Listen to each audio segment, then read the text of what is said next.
సత్య అయితే ఉదయాన్నే బెడ్ మీద నుండి లెగుస్తూ ఉంటుంది. ఇంతలో క్రిష్ అయితే అక్కడ ఎక్సర్‌సైజులయితే చేస్తూ ఉంటాడు. ఇంతలో అక్కడ ఉన్న సత్య అయితే, "ఏంటి నా ఒంటి మీద డ్రెస్ ఉంది. నేను నైట్ శారీ కదా కట్టుకున్నాను" అని చెప్పేసి అయితే అనుకుంటూ ఉంటుంది.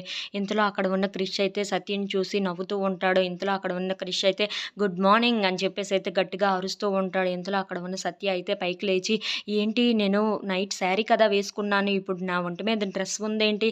ఎవరు మార్చారు?" అని చెప్పేసి అయితే అడుగుతూ ఉంటుంది. ఆ మాటలకి అక్కడ ఉన్న క్రిష్ అయితే, ఎవరు మారుస్తారు? నేనే మార్చాను అని చెప్పేసైతే అంటూ ఉంటాడు. ఆ మాటలకి అక్కడ ఉన్న సత్య అయితే, "ఏంటి నువ్వు అబద్ధం చెప్తున్నావు కదా!" అని చెప్పేసైతే అంటూ ఉంటుంది. ఆ మాటలకి అక్కడ ఉన్న క్రిష్ అయితే, "లేదు నిజమే చెప్తున్నాను. నైట్ ఏం జరిగిందో నీకస్సలు గుర్తులేదా?" అని చెప్పేసైతే అడుగుతూ ఉంటాడు. ఆ మాటలకి అక్కడ ఉన్న సత్య అయితే, "ఏం జరిగిందని" చెప్పేసైతే అంటూ ఉంటుంది. ఇంతలో అక్కడ ఉన్న క్రిష్ అయితే మొత్తం నైట్ జరిగింది మొత్తం చెప్తూ ఉంటాడు.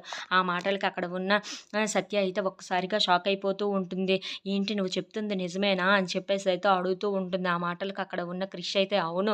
మొదటి నైట్ జరగవలసిన రోజు ఇగో ఈ హనీమూన్ పుణ్యమా అని ఈరోజే జరిగింది" అని చెప్పేసైతే అంటూ ఉంటాడు. ఆ మాటలు విన్న సత్య అయితే చాలా కోపంగా క్రిష్‌నయితే చూస్తూ ఉంటుంది. ఇంతలో అక్కడ ఉన్న క్రిష్ అయితే సిగ్గుపడుతూ ఉంటాడు. అది చూసిన సత్య అయితే, "ఏంటి నిజంగానే జరిగిందా?" అని చెప్పేసైతే ఒక్కసారిగా అవాక్కయిపోతూ ఉంటుంది. అది చూసిన క్రిష్ మాత్రం చాలా సంతోషంగా అయితే నవ్వుకుంటూ సిగ్గుపడుతూ అయితే పక్కకు తిరిగిపోతూ ఉంటాడు. If you like this video please like, share and subscribe.